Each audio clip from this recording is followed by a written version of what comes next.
Assalamu alaikum and good evening, everyone. We have a very important update to discuss today. I have very respected guests with me. So I have Dr. Hassan Aziz. He is a hepatobiliary transplant surgeon. I have Dr. Waqas Nawaz. He's a gastroenterologist, and I have Dr. Farrukh Abbas. He is a pulmonary critical care fellow, soon to be attending. So all of them are already working in US. They have a whole lot of experience through this USMLE journey. So we will try to get the actual real idea of what is happening with these exam changes and how will it impact the recruitment of residents for various subspecialties. And that was the whole reason. I have the surgical specialties experts with me, those who have mentored and trained residents in the field of internal medicine and gastroenterology. And again, pulmonary critical care is one of the very highly competitive medicine subspecialties. So input from all of them will carry a lot of weightage. So all right, Dr. Hassan. So we are listening a lot about suspension of step 2 CS, and eventually now we are hearing that there will be no more step 2 CS from here onward. And so I will just try to get a real idea, and particularly focusing on the surgical residency and surgical subspecialties. We know that the surgery is a field which may require a considerable clinical skills. And considering that in mind, do you think taking away step 2 CS will have any impact on the selection of the right set of the candidates for the surgical residencies? That's a very good question. So I think we need to go back a little bit to why USMLE is doing what they are doing. I think there has been a lot of review, internal review, how step 1 was causing a lot of stress and they wanted to change the step 1. And I think the issue with the step 2 exam was that it did not meet the need for the changing environment, that it was becoming more of an English proficiency exam rather than a clinical skill exam. So I think that is the main reason why they initially suspended it and now they have removed it. If you look at the website, they are saying with NBME, we are very committed in making an exam which does certify your clinical skills. So they're working on it. I don't know the exact details of it, but in terms of surgical subspecialty, the importance of CS, I think, for the program directors, it was more like you would boast to them, oh, I got 216 step 1, 216 step 2. For CS, you would just say, I passed it. So nobody cared a lot about it, unless, of course, you failed it, then they would care about it. So I think overall in surgical specialty, not having a CS doesn't matter much. But I think one important thing that the viewers should know, Farhan, is that the surgical programs are all moving to a holistic review rather than what is your score and do you meet that score criteria. They're looking now at all your applications, diversity, inclusion, your hardships, and now they're renewing how they're going to choose residents. So I think this is exciting times, as we don't know what future this is going to take to select a surgery resident. Very interesting. I came across a viewpoint in JAMA early this year that was a couple of program directors, those who were actually internal IMGs to begin with, and they were highlighting the aspect of removing step 1 score and the impact of that on surgical residency. We know that the CS is out. In your opinion, what should be the focus of attention for a potential surgery residency applicant in order to maximize their chance, in order to get the competitive residency spots in surgery? Now, what the residents or the IMG should do is, now they should study very hard in the sense that they have to pass USMLE step 1, score very good for step 2. And now I think they really need to do a lot of US clinical experience, electives, research, observerships. I think the significance those things had in your time and my time, I think their significance has made even more now with these changes. So I think the goal should be to get step 1 out of your way as soon as possible, score very well in step 2, and then try to save as much time as you can so you can do electives. I think contacts matter always, and now I think with this new changes, they would matter even more. So if I was applying, I would make sure I have good electives, good letter recommendations. I mean, once we have gotten rid of this COVID, and then more context, I think those have become more highlighted with the new review system. I totally agree. Networking has taken a new important role. Particularly, previously it was about the fellowships. That better networking you have, you're more expected to end up in a good fellowship spots. But that has trickled down to the residencies as well. Networking matters a lot. And I want to get your insight. From your personal experience, do you think step 2 CS particularly help you at some point during your surgical residency, or it was just an obsolete exam and should have been removed quite a while ago? Not help me much or any other surgical resident to become a better clinician. If that was the goal, would it help me or not? So I don't think it added any value to it. But this is now important that there would be some sort of the OET or some sort of test for your English proficiency. But I think that this is what is important now, that you save that time to do electives and all that stuff, because you do need that clinical experience to work in the United States. So I think you can get it from them. And the other thing is that, don't take it for the granted. We can take it for granted that CS is gone. That's gone. But the interview is still a very important question. So we should not focus on clinical skills, because in interview, English proficiency, surgical skills, clinical skills, they can ask you questions. So I think even though CS is not part of it, it is still very important what the lessons it taught us, because they can be asked in interview one way or the other. Great, very interesting, very interesting. People who are looking for the surgical residencies, I know quite a few of them personally. They are good students to begin with, so I really have a good belief in their communication skills and their onward. So I have a next question for our very respected guest, Dr. Farrukh Abbas, and I want to know that how was his experience as a chief resident? Keeping that experience in view, how important was the USMLE Step 2 CS to gauge the clinical skills of a potential applicant? And what do you think, removal of this exam, will that impact the selection of internal medicine residency applicants? Hi, Faran. Thanks for having me. So when I worked as chief resident, my experience was that at least in my program, clinical skill exam was one of the key components of basically ruling out a potential candidate for interview. If someone had failed clinical skill exam, it was considered a big negative point that would have gone against even like they could not consider interviewing a candidate who had failed CS exam on first attempt.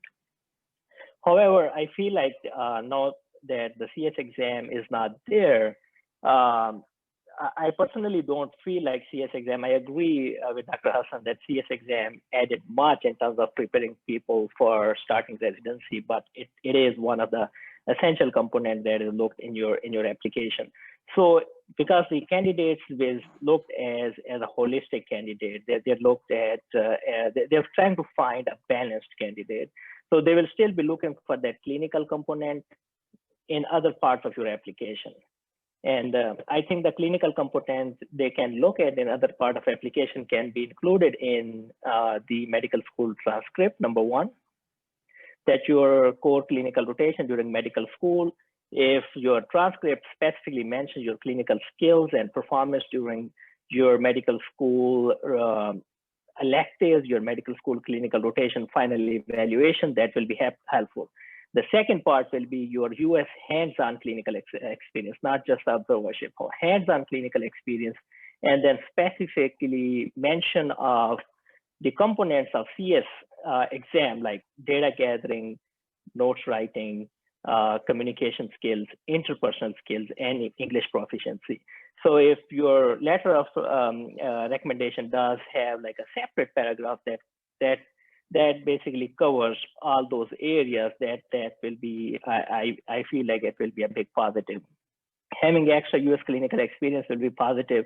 And I feel like maybe more and more programs will move towards asking some clinical question during the interview. So it's possible that they may want to have a first-hand your evaluation of clinical or clinical knowledge or clinical skills during the interview by asking a clinical scenario. So that's what I feel. I think it will definitely affect it will change the way the interview is conducted, and it has made it very challenging both for the applicants and for the residency programs to basically formulate a new way of doing interviews. Yeah, I think I totally agree, and and I can say that working at Rochester General Hospital, this was one of the few hospitals that still conducts interview for the hospitalists with the clinical scenarios on it. You can interview all over US. There are no clinical scenarios for the hospitalists interview. Rochester General Hospital strongly believes in the clinical skills, and they have like 6 or 7 clinical scenarios, even for the hospitalists when they're coming for the jobs. Now, we know that there is an alternative way of doing it, and now the ECFMG pathway, they are doing it in a form of OET, which is an English language proficiency test. But going back and recalling, the English language proficiency was just one component of the USMLE Step 2 CS. Now, if you replace the whole Step 2 CS with OET, that may address the English language component. But what about the rest of 2? I know there may be some clinical skill assessment in Step 3, the CCS, but there are some other factors like bedside communication skills. Those are not being assessed. So how you think, will that have any impact on this whole examination process? It's a very valid concern. I think they have designed a clinical OET exam, and in which I think they basically will make people listen to a conversation between a physician and a patient, and then try to gather data from that, and they will assess your listening skills and writing skills, and then there will be assessment for speaking skills as well. And maybe I don't know the exact details. There may be an encounter with a patient, so maybe part of your communication skills may be assessed, but of course your interpersonal skills would not be assessed, your data gathering would not be assessed, and the bedside, there is no replacement for bedside manners, interpersonal skills and clinical skills evaluation. So it is not a replacement of clinical skill exam, and I agree. I think it is more or less English proficiency assessment. And again, I would stress, I believe the program will be looking at other parts of your application to assess your clinical skills, or maybe asking clinical scenario during your interviews. Interesting. And taking from there onward, since a USMLE exam, this whole series had the clinical skills as a part of their examination series, the other international registration councils, for example, British GMC, they started accepting USMLE as an alternative pathway for getting full registration. Now, I think what happened that they just allowed it, and they wanted to see how these applicants work in their system. Now, removing this clinical skill exam from the USMLE series, do you think that will impact the international acceptability of the USMLE as an alternative exam for registration with international medical councils? It's a very genuine concern. I believe, at least we know that GMC is not accepting ECFMG certified people who have not taken clinical skill exam, at least as of now, and that has already affected the acceptance of USMLE abroad. I know this is a new gateway that opened up for ECFMG certified candidates. I believe I agree with you that they might want to assess how these people do in their system while they are certified in US system, and then they probably will take it from there if they wanna evaluate people by adding another clinical skill exam, or if they wanna wait for the ECFMG to add or replace their clinical skill exam by another exam. Great, great. Very, very exciting time ahead, particularly when these changes are happening and the whole, the way we practice medicine, and particularly in the time of COVID, the bedside physical exam encounter, it did decrease, but it has importance and it's still there. Now I will bring Dr. Waqas Nawaz in our discussion, and I have a couple of questions for him, and let's see what he has his input. Thank you, Dr. Waqas, for joining us. I will really appreciate your opinion on this really a topic of high importance, particularly recent changes of removing step 2 CS from the exam series. So I have a different opinion, particularly when it comes to, all these changes are happening, and what happened that it created a various set of applicants. Previously when we were applying for the residency spots in US, there were only one pool of applicants, meaning that they were IMGs or US grads, and then a couple of other categories like osteopathic med school. Now, and they had their set exam scores. That's how they used to evaluate. Now we see that if we talk about the upcoming 2022 match, we know that there will be at least 4 different set of applicants. Few may have a CS, pass or fail. Few with the step 1 scores, 3-digit. Few with just step 1 pass or fail. And there will be few which have not taken all these exams and coming into the system to any of these pathways. So what do you think? How will the USMLE transcript look like in 2022 match, just to make sure that there should be equality and maintenance of standardization for the recruitment? What are your opinions on it? Thank you very much, Farrukh, first of all, for having me. And this is a very important program because these changes happened just now. So coming to your question, you're very right, and it's a good question that there will be 4 set of applicants, and they will all be legitimate because few with CS, few with pathways, few with CS, step 3-digit and step pass and fail. Whatever exam you have done, your transcript would carry that result, because that is why it is called a transcript. If you have step 1 done before January 2022, you will be having score reported as 3-digit. It will go on your transcript as 3-digit. Same way is for step CS exam. If you have done CS in days when it was not cancelled, it will be reflected on your exam. And the reason is very logical, because they still have not eliminated the non-pathway track, which is a CS track to enter for ECFMG certification.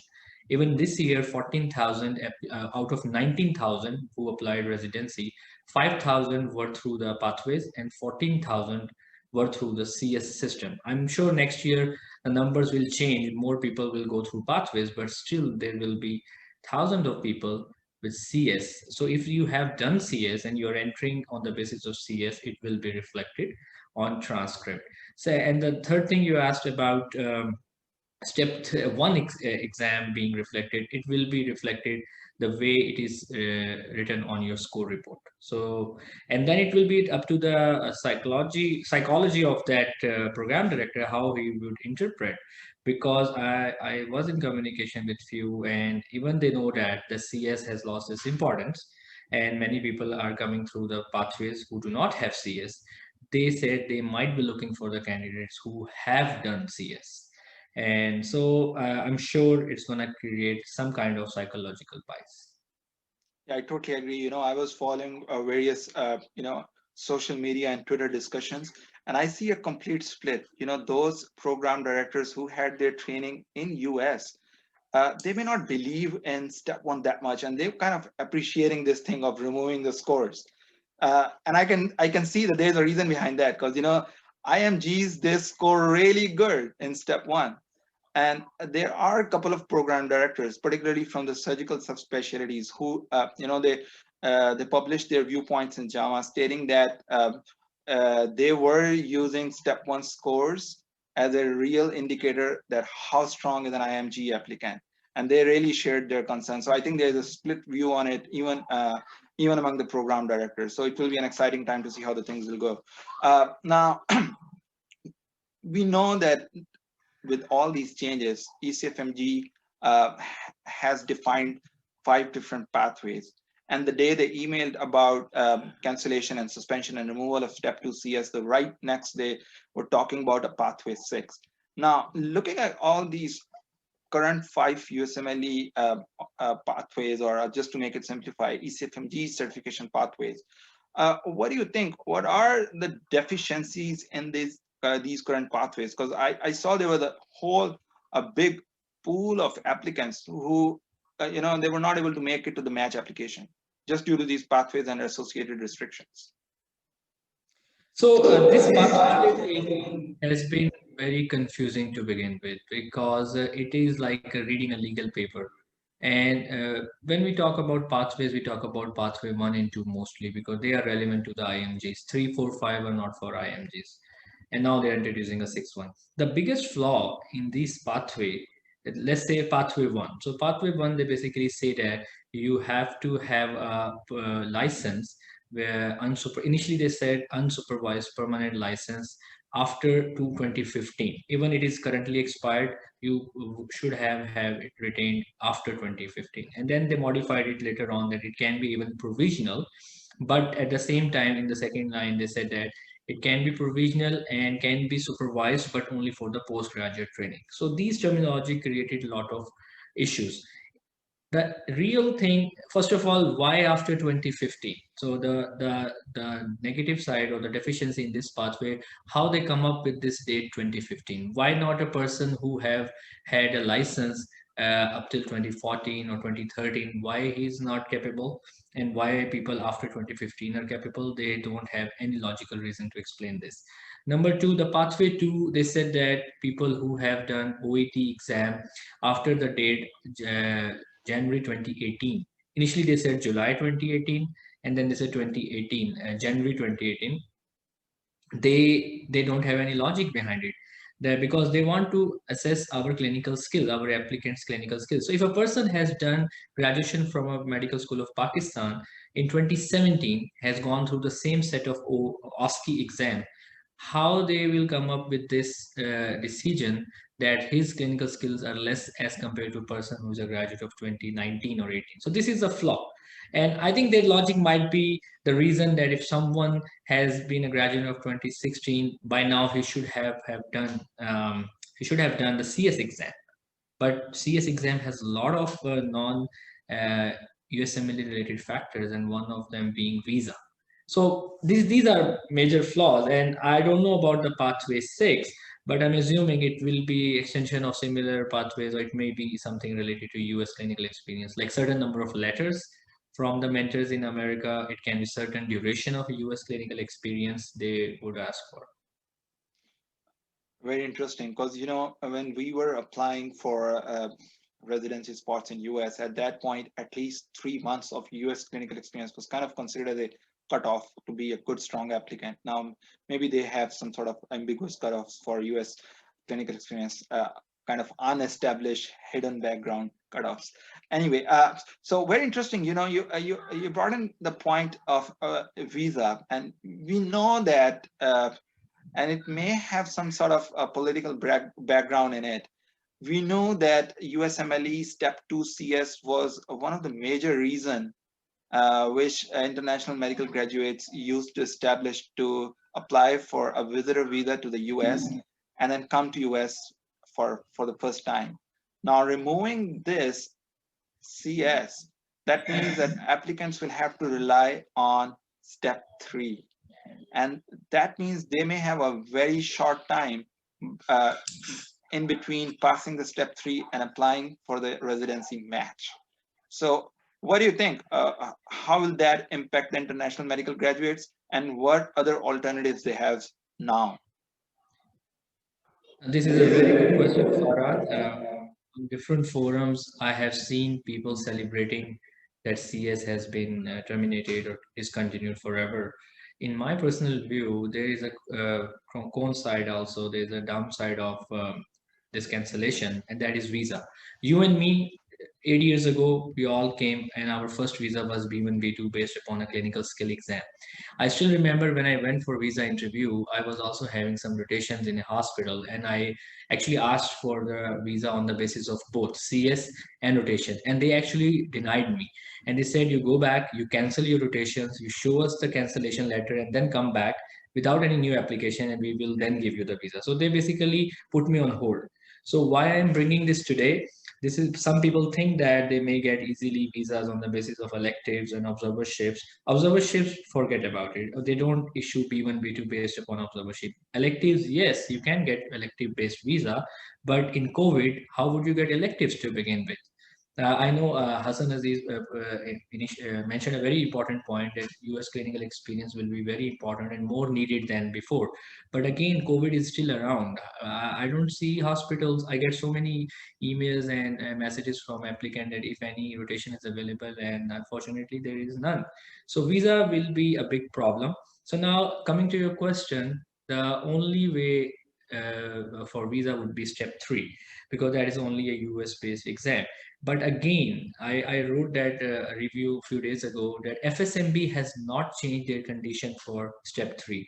Step 3, as of August 2020, FSMB still said, although CS is being cancelled, because then CS was temporarily cancelled, they said they still need ECFMG certification as the prerequisite to qualify or register for step 3. What that means, you have to do step 1, pass fail, then you do CK, then you have to be eligible for pathways. And once you have fulfilled the pathway eligibility, then you get the ECFMD certification. And then the first time you come to United States, most of the times, and this is the time, people used to take step 3 around the time of July, because this used to be the last exam. But now, since it will be their first visit to United States, I have written and I have advised many candidates that they have to make a timeline where step 3 should be around March, so that when they come to United States first time for step 3, after doing step 3, they should have at least 3 to 4 months for some kind of United States clinical experience if they have a multiple 5-year visa. So this is very important. This is a very important change, excuse me, which people are not understanding, and I see people rejoicing this cancellation. I know this is a hard exam, but it was also the main reason we used to get in here on B1, B2. All right, so now keeping the surgical residencies in focus, and there are 5 different pathways to get ECFMG certification now. And these pathways were just created because this step 2 CS was out of the picture. So what do you think? Which pathway will be preferred by the surgery residency recruitment committees as a reliable alternative to gauge the clinical skills? Though we know that the kind of pathway they use will not be mentioned on their transcript, but the committees may have some sort of indirect idea that what kind of background they have. So what is your take on these 5 different pathways, and which pathway will be preferred by the recruitment committees, particularly the surgical residency recruitment committees? That's a very good question and very hard question to answer, because it's so much up in the air as to what the program directors are going to look for. But I would imagine that, the students who are coming from the programs that are accredited by other organizations, they may have a benefit because, they are accredited for a reason. So the applicants coming from India, Pakistan, where the medical schools are not accredited, I think that would be a little bit of a problem for people coming from Pakistan and India, because the medical schools are not accredited. Overall, I think it would be very hard for program directors, and I'm not entirely sure how it may affect. It may not affect at all, just because it's so much in the air as to how they're going to select their candidates. But I think it's up to the ECFMG to make sure that the candidates who may not be eligible to become ECFMG certified because of these changes, they should make sure that they do become certified. Because once they are certified, I think regardless of whichever pathway they come through, I think the program director would rank them if they are certified. Dr. Waqas, what do you think in the absence of step 2 CS? And we have been discussing this for quite a while. You know, all these applicants have may have different set of backgrounds and getting in for the residency match application through various pathways. What is your opinion on each pathway? That which pathway, what do you think, will be indirectly preferred? Yeah, for by the program directors and the recruitment committees, particularly for the internal medicine residencies. I think to answer this question, we have to understand the process, how the pathways were managed this year. So there was a portal, everyone chose what pathway suits to them. They have to fulfill for pathway 1, and if they cannot, then they choose pathway 2. This information is not transferred, in my personal opinion. This information was not transferred to the program directors. They were only told about the ECFMG certification if someone was ECFMG certified through pathways. And when I spoke with few program directors, they were not even having idea what pathway 1 is and what pathway 2 is. I know this is very new. In future, they may have better idea what pathway 1 and pathway 2 stand for, but I don't think that if someone has gone through pathway 1, he will be preferred because he has had a license and few years of clinical experience back home, as compared to pathway 2, which is ASCII pathway. So in my personal opinion, again, everything is in the air, as Hassan said, pathway information may not be disclosed. Same way, OET, only the pass attempt will be disclosed, although it may be your 4th attempt, because only the 4th attempt can be transferred. Only the attempt which you passed can be transferred to the ECFMG, and the same attempt can go on your transcript. So this kind of information, which is more legal than academic, may not be transferred to the program director to avoid a bias, because already there is a lot of bias. As you asked in your first question, that there will be 4 set of transcripts. There's already a lot of bias in the minds of program directors. People will be preferring 3-digit score, which is 270, 260 more over a person who has passed failed step 1. Definitely. If I'm a program director, I don't know pass is a 230 pass or is a 270 pass. But when it is already 271, he will be preferred. So there's already a lot of bias. Same way, CS people still are applying. Even 2022, 2023 people will be applying through CS who have done CS in the past. So there's already a lot of bias. People will be preferred who have done CS because they already have a CS in comparison with an OET. So I don't think they will create further confusion, and they will keep these pathways anonymous. Thank you, Waqas. We will bring in Dr. Umar Tariq here in the discussion. Dr. Umar Tariq just joined us. So let's welcome Dr. Umar Tariq. He is interventional radiologist and has a whole lot of experience in mentoring and training residents through this pathway, right from the beginning of the USMLE examination till completing their residency. So I welcome Dr. Umar Tariq. Oh, great. So we really wanted to have your opinion, because we know that previously people used to just apply for the internal medicine when we talk about the IMGs, but now we have a pool of applicants, particularly the IMGs, who are looking for radiology and the surgery. And now since then, interventional radiology itself became a separate track. So what do you think, was USMLE Step 2 CS playing any role in recruitment for radiology residencies? And once it is out of picture, will that have any impact on it or no? Unfortunately, yeah, not really, because you know why? Because think about it, radiology, you don't have a lot of patient interaction unless you're doing interventional radiology. What I used to tell people is, like, if you fail your CS, or if you don't want to do a lot of clinical, either do pathology or diagnostic radiology, and anesthesiology is another one. So it didn't have a lot of impact, honestly. And also, if you wanted to do interventional radiology, the pathway was that you had to do diagnostic radiology residency first, and then you used to apply for interventional radiology. So even in that case, it didn't impact much because you kind of bypassed it. Now, specifically for radiology applicants and surgical applicants and other specialties, I don't foresee a lot of impact of this. What I do, for, if anything, I think this is probably a good thing for IMGs, since the failure rate used to be pretty high for IMGs alone. Interesting, very interesting. Now, I will try to hear your experience, particularly when it comes to CS. So, do you think CS was helpful in any way, right from the start of your residency till the completion of your interventional radiology fellowship? Do you think it helped at any point? Yeah, you know what the problem is? The problem is that CS is less of an exam and is more of a drama, right? You are acting. So the problem is, if you're a different kind of guy, like, you and me are talking right now, we are almost acting out. If you're not a good actor, you cannot excel in that exam. And there are a lot of us who you cannot feel that connection with SP, the simulated patient. He's pretending to have pain. You're pretending to be empathic, uh, and you're pretending to have empathy, and you're pretending to be sincere. So a lot of time that was awkward for a lot of IMGs, you know. I totally agree. I still have the flashbacks from the point where I was almost 10 and a half minutes in my clinical skill, one of the scenarios.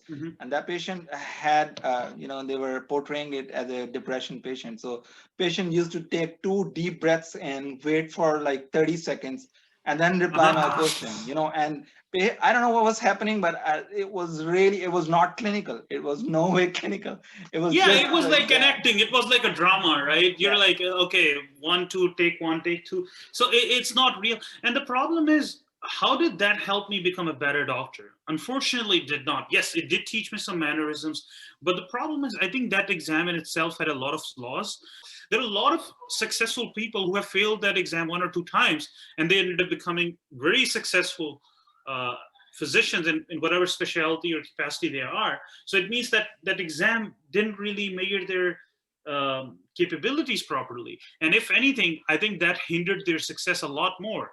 Now the CS is out of picture, and we know that the CS was not adding a lot. It may be a negative point of failing the exam.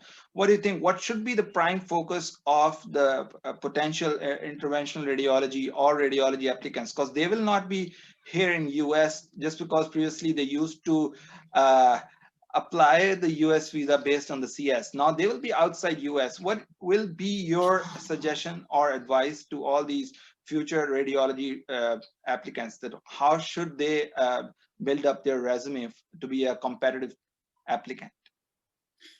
So to answer that, and the thing is, I might answer that specifically for radiology or interventional radiology, and then you might get like 5 other questions. Let me answer it in a way that if you want to go into radiology, neurosurgery, plastic surgery, orthopedic surgery, dermatology, ENT, anesthesiology, ophthalmology, and I know a lot of IMGs, and I will try to interview each one of them with time on my channel.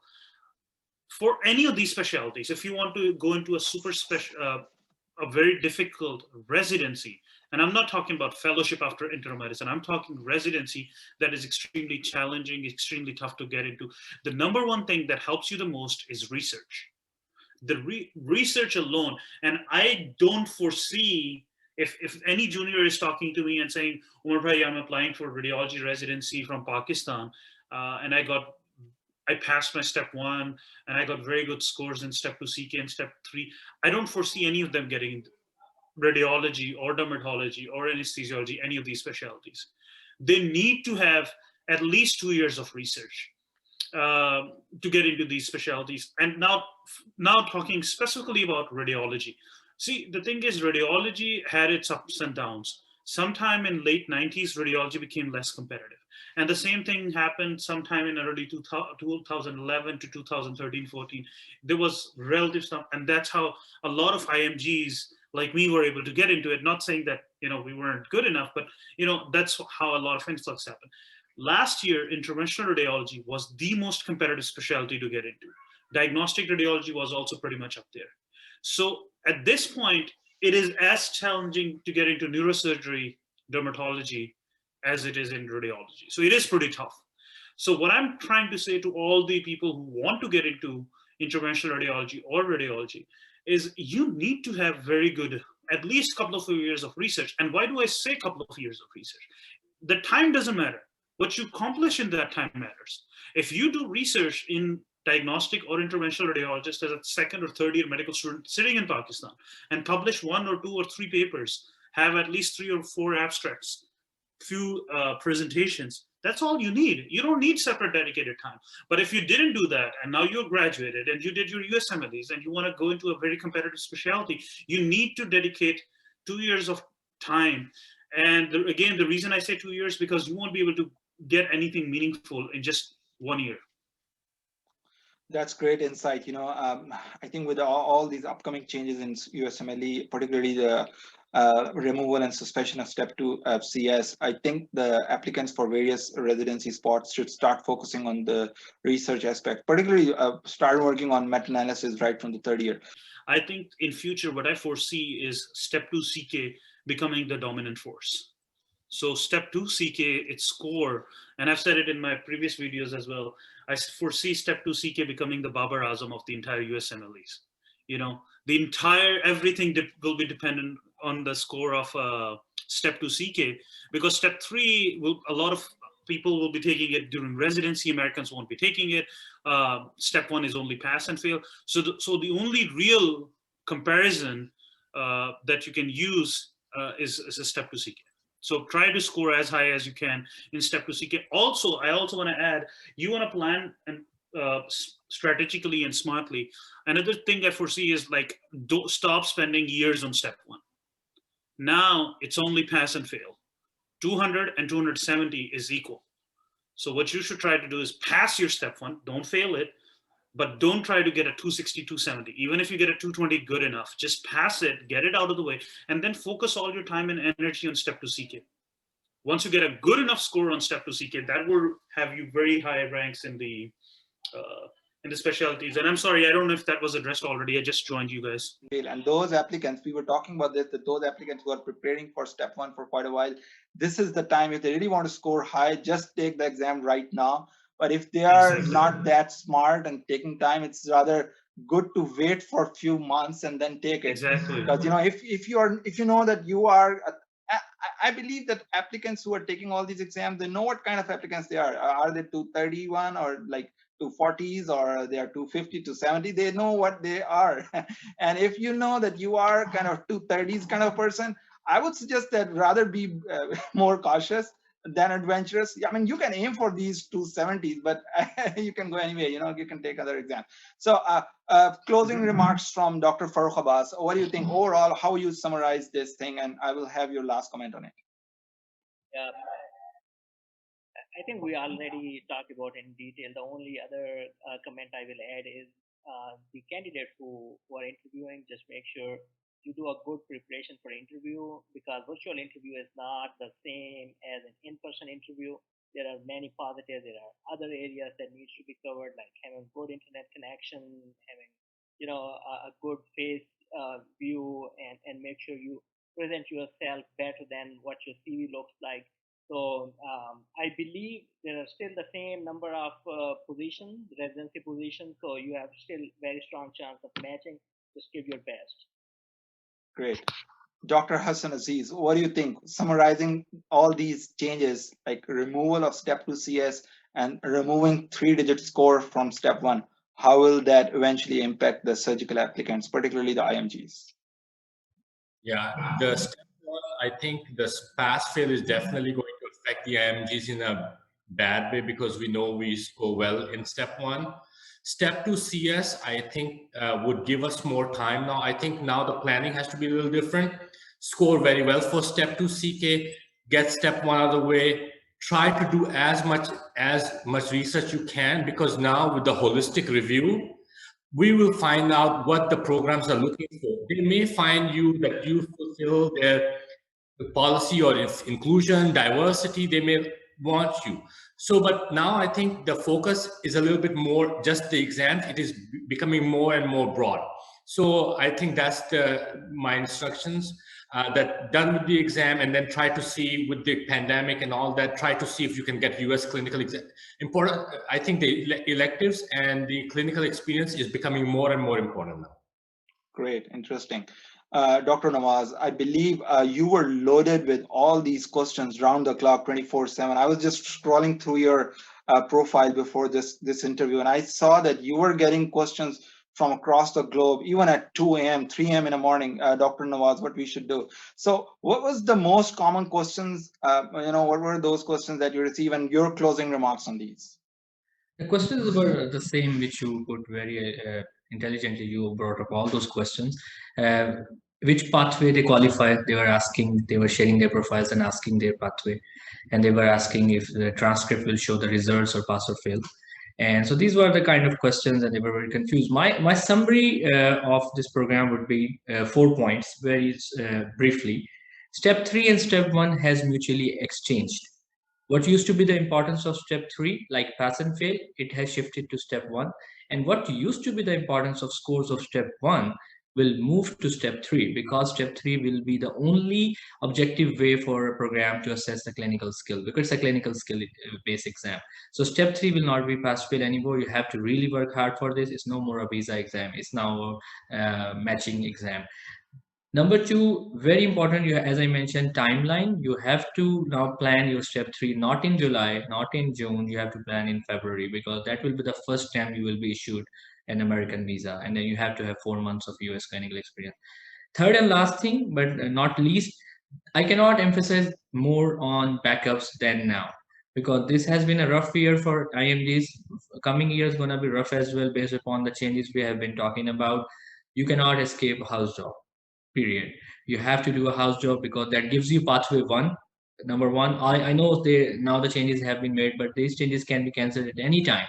So you have to have a pathway 1, house job 1, that gives you enough experience. You cannot undermine Pakistan clinical experience, because now you would not have much US experience because of pandemic. So number 2, you should not undermine Pakistan clinical experience. And you have to have plan B, plan C, and because this gonna be this year and many years to come, they're gonna be tough years. So this is the summary, and reach out to your seniors if you have any problem. I totally agree, and thank you, because each and every subspecialty is impacted in a different way by removing CS. Because I know step 3 we just used to pass that exam in order to be eligible for H1B visa, but now I think with these changes, step 3 score will matter a lot, particularly for the medicine and surgical subspecialties. Because previously, if I recall, my thing when I was just taking my step 3 and I looked at the score sheet, I didn't even turn the next page. I said, oh, pass, that's it, out of picture. Now, I think that score will matter.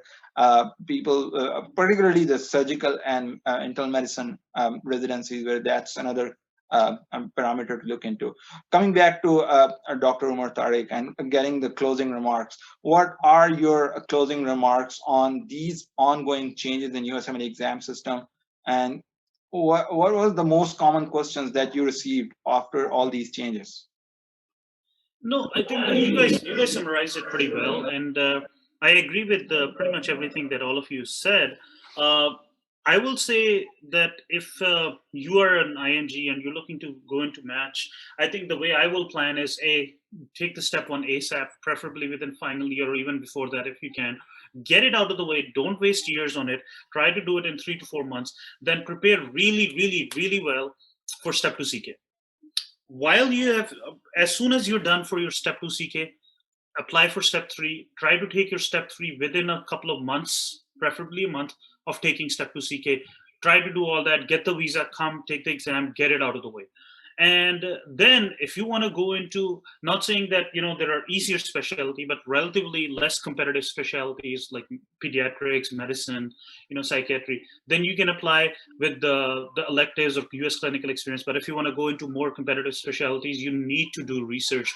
And you can, and also what I would always say to everyone, if you want to go and do research, you want to apply for research immediately after taking step 1, because it generally takes 8 to 12 months to get a good research spot. So while you're studying for your step 2 CK and step 3, that time is already being spent while you're sending emails at the same time. Like your breaks should be spent sending emails to different faculty, finding a volunteer or paid research spot, so that by the time you're done with your CK and step 3, that is the time you go and you kickstart your research. I think there's hope. And the biggest hope is you guys. 5 years ago, 10 years ago, a lot of IMGs used to get matched and they didn't have much guidance. Now a lot more people are matching every year. Even like looking at people from King Edward, we used to have 30 people match every year, and now there are like 50 to 60 people matching every year. And the biggest impact is the King Edward USMLE Forum. You know, you guys have done a phenomenal job, and you will continue to do that, right? You started doing it when you were residents, when you were students, and now you're all attendings. And I foresee a lot more guidance and a lot of help for the people who are listening to these videos and coming to the forum and asking questions, because they have access to the best guidance available on the planet. Great input. Thank you. Great input. I really appreciate. Every participant of this forum. We have been playing our role, trying our best to address all these questions. Where with all these changes happening so rapid, it is important to share the most recent guidelines and advice by the people who are working in a system and who have progressed through all these challenges. I thank you everyone who participated in this session, and I will look forward to you in future for further guidance. Thank you everyone.